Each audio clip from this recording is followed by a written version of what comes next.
কিছু খবর পাওয়া যাচ্ছে, যেখানে ইডির আইনজীবী বলছেন তল্লাশি চলাকালীন তারা তাদের ব্যক্তিগত প্রয়োজনে কোনো নথি সংগ্রহ করেননি। তদন্তের প্রয়োজনে যে নথি দরকার ছিল সেই নথি বাজেয়াপ্ত করা হয়েছিল।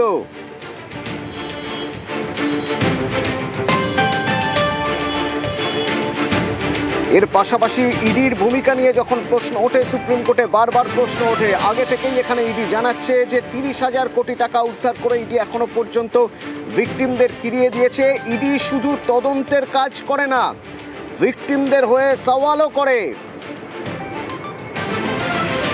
এবার বিচারপতির প্রশ্ন, বিচারপতি মিশ্রা প্রশ্ন করছেন, আপনারা কেন গিয়েছিলেন? এসজির উত্তর, তারা গিয়েছিলেন তদন্ত করতে।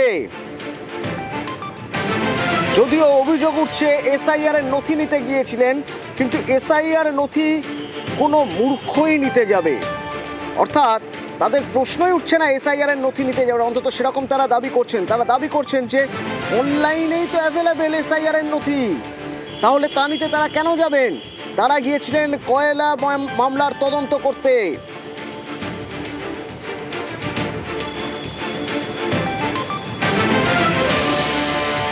এর আগে সলিসিটর জেনারেল বলছেন শকিং ঘটনার রিপিটেশন ঘটছে।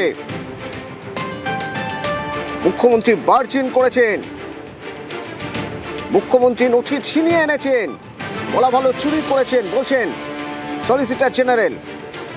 পুলিশ আধিকারিকদের বিরুদ্ধে কড়া ব্যবস্থা নেওয়া উচিত দাবি করছেন, ডিপার্টমেন্টাল ইনকোয়ারি হোক। তখন বিচারপতি মিশ্রা প্রশ্ন করেছিলেন, তাহলে কি ইডি চাইছে, সলিসিটর জেনারেল চাইছেন যে তারা পুলিশ আধিকারিককে সাসপেন্ড করুক?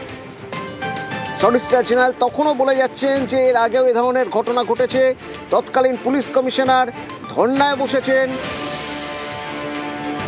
হাইকোর্টের ভিতরে ঢুকে স্লোগান দিচ্ছেন আইনমন্ত্রী, শুনানি বিঘ্নিত করার চেষ্টা রয়েছে। এরকম একাধিক উদাহরণ রয়েছে। তার পাশাপাশি সলিসিটর জেনারেল জানাচ্ছেন তল্লাশি চলাকালীন তারা তাদের ব্যক্তিগত প্রয়োজনে কোনো নথি সংগ্রহ করেননি, তদন্তের প্রয়োজনে নথি বাজেয়াপ্ত করা হয়েছিল। কিসের তদন্ত প্রশ্ন করলেন বিচারপতি মিশ্রা। তার প্রশ্ন, ইডি কেন গিয়েছিল, কোন তদন্ত করতে গিয়েছিল? তখন সলিসিটর জেনারেলের উত্তর, তারা কয়লা মামলার তদন্তে গিয়েছিলেন। তাদের বিরুদ্ধে অভিযোগ এসআইআর এর নথি নিতে গিয়েছিলেন। সলিসিটর জেনারেল তা ব্যাখ্যা করছেন, ব্যাখ্যা করে বলছেন যে এসআইআর নথি তো অনলাইনেই অ্যাভেলেবেল, তা নিতে সেখানে কেন যেতে হবে?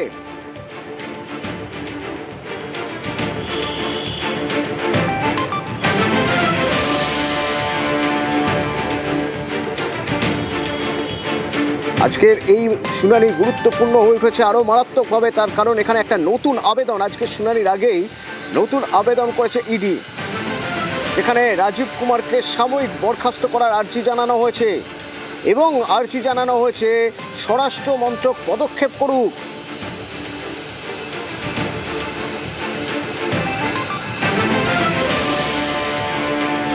সলিসিটর জেনারেল এজলাসে বলছেন হাওয়ালার মাধ্যমে গোয়ায় টাকা গিয়েছিল, সেই তথ্য সন্ধানে আইপ্যাকের অফিসে গিয়েছিলেন। 10 জায়গায় অভিযান চলেছে।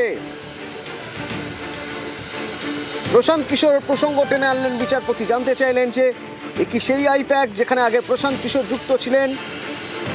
সলিসিটর জেনারেল এরপর ঘটনার বিবরণ দেওয়া শুরু করলেন।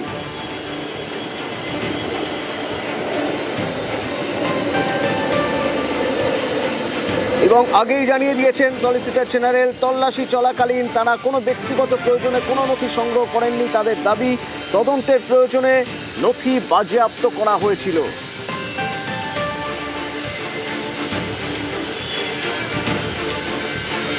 এবং তাদের দাবি পুলিশ আধিকারিক যেভাবে কাজ করেছেন তাতে তাদের বিরুদ্ধে কড়া ব্যবস্থা নেওয়া উচিত, ডিপার্টমেন্টাল এনকোয়ারি শুরু করা হোক দাবি করছেন তারা। তা যদি না হয় তাহলে কেন্দ্রীয় কর্মীদের, সংস্থার কর্মীদের মোরাল ভেঙে যাবে, মনোবল ভেঙে যাবে। রাজ্যের অধীনস্থ পুলিশ কর্মীরা যদি এইভাবে ঢুকে কোনো তদন্তের মাঝখানে ঢুকে হামলা করে, চুরি করে ছিনিয়ে নিয়ে যায় তথ্য, তাহলে তা বিরুদ্ধে ব্যবস্থা নিতে হবে। এমন কোনো ব্যবস্থা নেওয়া হোক যা নিদর্শন হয়ে থাকে। সলিসিটর জেনারেল সওয়াল জবাবে বলছেন, দাবি করছে ইডি যে ওই পুলিশ আধিকারিকদের বিরুদ্ধে কড়া ব্যবস্থা নেওয়া উচিত।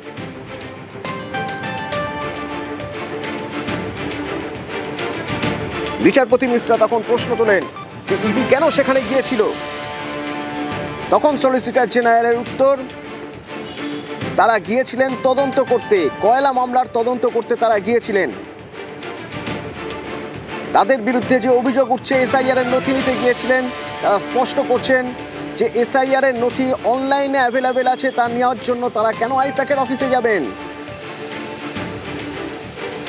এবার বিচারপতি মিশ্রার প্রশ্ন, এই যে তদন্ত, সেই তদন্তের জন্য যে ডেট করার আগে তাদের কাছে কোনো অথরাইজেশন লেটার ছিল, কোনো অনুমতিপত্র ছিল?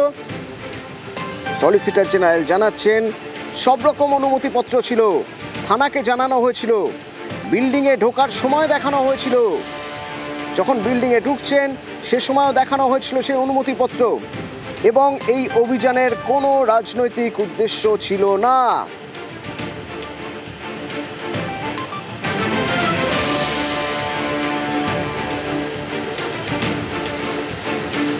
ইডির করা আইপ্যাক মামলায় কি হচ্ছে সুপ্রিম কোর্টে, ইতিহাসের ভিতর থেকে যা খবর আসছে আপডেট জানাতে থাকবো আপনাদের বিরতির পর। ইডির বয়ানি হাতিয়ার তৃণমূলের, আইপ্যাক তল্লাশিতে কোনো নথি বাজেয়াপ্ত হয়নি। ইডি আইনজীবীর বয়ান রেকর্ড বিচারপতি শুভ্রা ঘোষের এজলাসে। নির্বাচনী নথি হাতাতেই কেন্দ্রীয় এজেন্সির অভিযান, শুরু থেকেই সরব মমতা বন্দ্যোপাধ্যায়। আইপ্যাক মামলায় কোনো নির্দেশ দিল না হাইকোর্ট। ইডির দাবি মেনে সুপ্রিম কোর্টে শুনানি পর্যন্ত মামলা মুলতবি বিচারপতির। তল্লাশিতে বাধার অভিযোগ কেন্দ্রীয় এজেন্সির, কাল শীর্ষ আদালতে শুনানির সম্ভাবনা।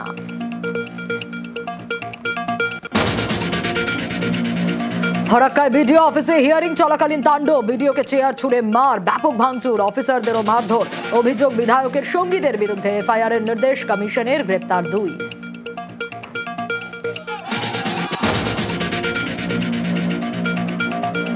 এসআইআর এর কাজের প্রবল চাপের অভিযোগ। হাওড়ার বাঁকড়ায় 17 বিএলওর ইস্তফা, মুর্শিদাবাদের বেলডাঙ্গাতেও পদত্যাগ প্রায় 200 জনের। একই ছবি মগরাহাটেও। ফরাক্কায় গণ ইস্তফার ডাক, মঙ্গলকোটে পদ ছাড়ার হুঁশিয়ারি, কমিশনের বিরুদ্ধে ক্ষোভ।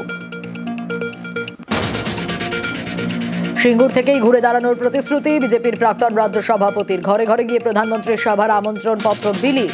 বিজেপির টার্গেট শিল্প, কৃষকদের মিথ্যা আশ্বাস, দুঃস্বপ্ন দেখছে বিজেপি, পাল্টা কটাক্ষ তৃণমূলের। নিপা সংক্রমিত সন্দেহে আরো 2 জনের খোঁজ, ভর্তি বেলেঘাটা আইডি হাসপাতালে, দুজনেই বর্ধমান মেডিকেল কলেজে কর্মরত। বারাসতের হাসপাতালে আক্রান্ত 2 নার্সের সংস্পর্শে আসা 22 সহকর্মীর রিপোর্ট নেগেটিভ। নিপায় নজরে নদিয়া, সীমান্ত ঘেঁষা কৃষ্ণগঞ্জের ঘোগরাগাছি গ্রাম থেকেই কি সংক্রমণ? কল্যাণী এমসের রিপোর্টে আশঙ্কা, ডিসেম্বরে এখানেই বিয়ে বাড়িতে বারাসতের বেসরকারি হাসপাতালের নার্স। ইনফ্রারেড ক্যামেরায় বাদুড়ের ছবি, খেজুরের রস খাওয়ায় সংক্রমণের ধারণা। Top headlines